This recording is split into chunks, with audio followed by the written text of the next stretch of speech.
Right, so lights, camera, action. Okay. Well, I think thanks for joining us today for our conference. Yeah, And, my pleasure. I was the rights agent for a very well-known author called Hans Holzer, who had written over his lifetime, he's not with us anymore, about 49 books. And I walked into Granada Publishing, which was a subdivision of Granada Television, and they did paperbacks. They're subsequently now part of HarperCollins, which is a bigger group. And I walked in because I was involved in a documentary film that Hans and I were making, although it never made the screen, it never got fully financed. And there was a tabloid newspaper headline, I believe it was in the Sun, which said the Welsh Triangle. And I walked in with this newspaper with a view to incorporating it as part of the film. All I knew at that time was what was in the newspaper.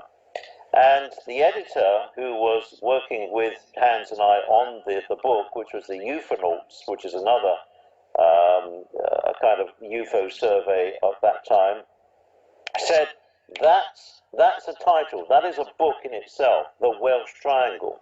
And he wrote me a check then and there for £7,000 and said, go to Wales and write me a book, and can you put a manuscript on my desk in 6 months entitled The Welsh Triangle. He was looking to have a competition, to have a competitor to the Bermuda Triangle, which was selling very well at that time. So that was that involvement. Hans also wanted me to go to West Wales because he wanted all of the events which were then documented and were appearing in the newspapers to be part of the documentary film, including the school children and everybody else.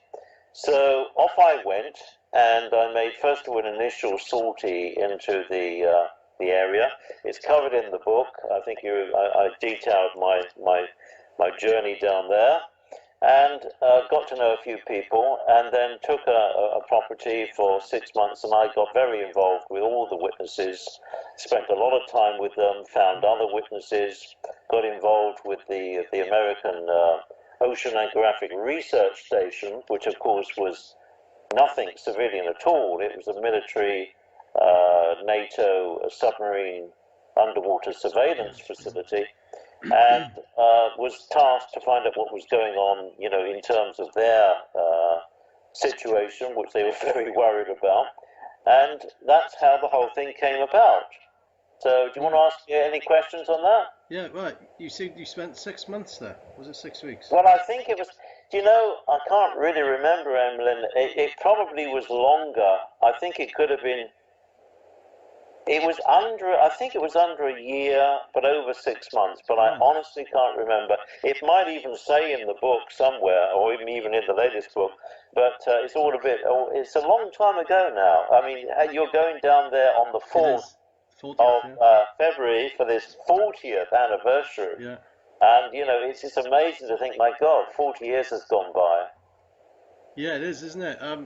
This is one of the reasons why we've organised the event, is to get people back together again. And as you were there. Well, you say you were there most of the year, 1977. Well, the latter half of the 77, meeting people. So you were the man on the spot. You and Randall Jones Pugh. Did you? You must have got to meet him. You know, I never met. You He's didn't? not with us anymore now. I never met him. He had been involved. Of course, he wrote the Duffy Enigma, and I didn't even read that. Funny enough, it was a hardback, I believe. I don't know how many editions that made, but when I went down there, I was a little bit behind the main journalistic foray. A lot of journalists had gone down there from the tabloids, and you know how long a story lasts in the tabloids. It's not very long before they move on to something else. So I never met any of the journalists, and I never met Randall Pugh, and I just went down and made my own investigations from square one. Right. All right. Okay. Well, looking back on it, I think you must be quite thrilled that you were there at the time, because well, in Welsh UFO history, it's one of the main things. One of the main events. It certainly got into local legend. And do you think? I'll ask you one question. Do you think that the high level of UFO reports at the time of this part of Pembrokeshire, do you think it was due to the military presence in the area? But by that I mean, do you think the reports were attributable to aliens being interested in what was going on militarily? Yes, absolutely. I mean, I went down there with an open mind. As I said, when I started off that mission, I literally knew what was in the newspaper. I knew what the remit was from Hans in America. He was in New York. And I didn't have any preconceptions as to what I would find. After a very short while, although the American Oceanographic Research Station, quote unquote, was supposed to be at that time, 1976, 77, whatever, top secret, I very quickly established that that was in fact not a civilian facility at all. It was headed up by an American Navy captain, and the staff all had to wear civilian clothes. They weren't allowed to drive American cars. If they even got a parking ticket, they got shipped back to the United States in disgrace. And the irony of it, of course, was that the Russians knew all about it. I came across 2 reports of a Russian submarine actually surfacing in St. Bride's Bay, which is, you know, pretty good evidence that the Russians were having their own bit of surveillance at the time. And it was patently obvious after a while, which I couldn't detail too much in the Welsh Triangle, that the activity focused on the St. Bride's Bay, the Brawley base, which was used by both the RAF and, as you know, the Fleet Air Arm. Right. Okay. One researcher called Neil Spring, he wrote a novel called The Watchers, based on everything that was happening in Pembrokeshire at the time. He's given me a couple of questions to ask you. Yeah. He says, in your book, you made a number of claims about Stack Rocks and the facility you thought was based there. Mm-hmm. Did you ever make a boat trip out to the rocks? No, it's very treacherous tides and currents there, I'm told, by people who, you know those things in the area. I did speak, obviously, to the witnesses who had seen things in the vicinity of Stack Rocks. I mean, to go through that quickly, the Coombs family's children had witnessed figures in effect, spacesuits on the shore opposite Stack Rocks.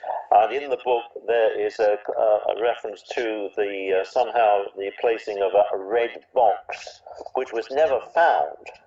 But the children, very quickly after that, they had been very close to all of this, came out in a very, very severe and troublesome rash, which nobody determined, and all of them did, and it was quite spontaneous. Whether this was in any terms some kind of radiation exposure or not, we didn't determine.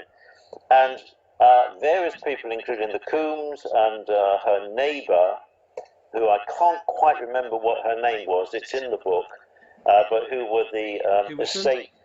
Hewison? Might be, I couldn't confirm that. The Coombs family were managers of that cattle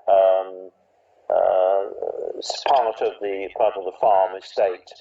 And yes, I think you're right. And the overall estate manager was, you know, at a neighbouring property, and that family, and he wanted, the husband, if I recall, wanted it very kept quiet because he thought it was reflecting somehow adversely on whatever. And his wife reported a number of things to me personally, and also to other people. I think it appeared in the papers occasionally. And the Coombs had seen lights, craft, going into Stack Rocks. Now, if you've stood opposite Stack Rocks, which I have, it's very close to the shore. Actually, you can see it very clearly from the cliff. There is no doorway. There is no structure that you could say anything could have entered. But this is not unusual that these technologies seem to be able to open up a space. We've had this reported in detail in Mexico, for one, and also some reports from Puerto Rico, where something opens up, and also parts of the United States, where something opens up, a craft or a light goes in, something closes up, and you cannot tell the difference. It's not a mechanical situation, it's some kind of change of the vibration of the matter so that they go through the rock into whatever's inside or down or whatever. Stack Rocks is not very big. I mean, it's not really an island, it's just an outcrop. And yeah, and a report that came in after this was published was from the people at the hotel there. Is it the Haven Fort Hotel? That she had had a report from a diver, a scuba diver, who had been out there, not for anything to do with what we're interested in, but just been out there. And had apparently a very, very scary experience. He said he heard an underwater humming noise. He saw a large trap door kind of open in the side of underwater on the rock. And he didn't really describe it in detail, but something came out and had a go at him, apparently, and tore his wetsuit. And he was scared rigid. He was quite white and shaking when he came ashore, and swore to blind that he would never go back there again. That he thought it was a very dangerous thing that had happened to him, and he didn't have any explanation for it. So all of these events and others had been focused on Stack Rock, which is more or less, I stand to be corrected, down the line of the runway, the main runway at that Broadier station. Right. Yeah, because it's just the other side of St. Bride's Bay, just a few miles. Right. Well, Yep. thank you for that. Another question that Neil Spring asks is, now that the activities behind the Oceanographic Research Station, as you mentioned, on the cliffs, have been declassified, have you altered any of your original conclusions? No, I was invited. They had a facility which was on the surface. It was a large collection of warehouses, relatively modern build, very high security. When I was invited there, I was escorted by the military police because the base was still, and in fact there was a division of signals, which is code for intelligence. British Army intelligence was there. And a little squad of military police escorted me and another guy around, and we could go anywhere. At that time, the surface facility had been completely cleaned out and was decommissioned and was sanitized. Although, as I mentioned in this book, and I don't know if I mentioned in that book, I went to the CO's office, and I've got a habit of rooting around. And I pulled out a grey cabinet, a grey filing cabinet, and there was papers down there, and there was a list of other quite secret US facilities in the United Kingdom there, very, very poor security. And I collected this, subsequently later mailed it to the mailed it to the appropriate office of the MOD. Saying, would you like to return this to the Americans? I don't think you should have left this behind. Right, thanks. As you've spent most of the latter half of '77 in the area, did you actually see anything unexplained yourself? I saw lights in the sky at some considerable distance, which manoeuvred rather unnaturally and erratically. I think in the books here, I probably deal with what I call the main events. I don't really bother to document or pay much attention to the lights in the sky because, by definition, they could be so many different things. It's very difficult to pin that down, so I tend to just not even mention them. No, I never had any personal sightings. I did have these wonderful relationships with all of the main witnesses that we know of. I went to the school, I interviewed the school teacher. I subsequently met the children, and later, many years later, when they'd grown up, I met them again. Some of them who'd still maintained an interest, and of course the people at the Havenfall Hotel, and the Coombs family, and all of those other witnesses. I think in this book here, The Welsh Triangle, which is available from Amazon second hand, making about £20. I don't get any of that. Because it's just by dealers, but I mean this will be republished by us later in the year in a new edition with maybe a few updates. But there is a mention, I think, here that I interviewed or basically had contact with 3,000 people. And I don't make these figures up, you know, I'm fairly diligent about facts and figures. And, you know, it was continuous all the time. I mean, from very, what we call, you know, low-level sightings, like my own lights in the sky, people have seen things on the ground, people have seen beings on the ground. There were some military contacts, which I can't really mention. This book was carefully, how can I say, delicately written. And in fact, the British government, I believe, I'm told, bought up about 70,000 of these and burnt them, because Really? I'm attributed for my dubious pleasures for technically closing the the American facility there. It came under so much publicity, although I think most of it was from the newspapers, not really from me. And when I went back for this tour of the sanitized empty facility, which they were interested in finding a commercial industrial use for, they wanted to flog it off if they could, or lease it.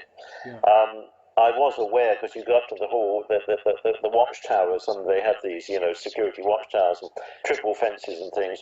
And I could see from the other facilities in the interior of the base that I wasn't allowed in because I had no need to go there, that there was indications to me of underground facilities. You know, to be quite frank, I mean, I don't think that's too secret. There's obviously some underground facilities, and some people had rumoured to me that, in fact, the surface facility, which was vulnerable to first strike from an aggressor, had in fact simply gone underground, and so that the facility that was on the edge of the base, that they were trying to lease off and find some commercial use for, was really decommissioned because it was technically vulnerable to not only electronic interference, which I was investigating, but also from a ballistic attack. And a lot of these facilities have gone underground. I don't know that for a fact, but I think you could probably suspect that that's very likely the case, because all the cables came in from the microphones out in the Atlantic, miles and miles and miles out in the Atlantic, and they all came in underground up the cliff and hidden, obviously secure, and into the base. And so to move that to a more secure facility further into the base would not have been difficult. Certainly the warehouses on the surface would have been a very easy airstrike or missile strike if you wanted to take them out. Yeah, right.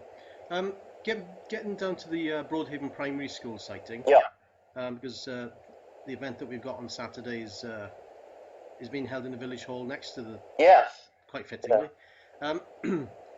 Now, amazingly, on the same day, there was another school near Milford Haven, wasn't there? That about 20 children saw something. That's Hubberston Primary School. Did it go there? I think it was recorded. I recall it vaguely, but I don't recall the exact details. I didn't actually go to that school. Right. I did mention the Milton Haven sightings, and there were quite a few over the period of time, which are very interesting, and there was some activity in relation to that, but I didn't go to that school, no. Okay. Well, I think thanks for joining us today for our conference. Yeah, And, my pleasure.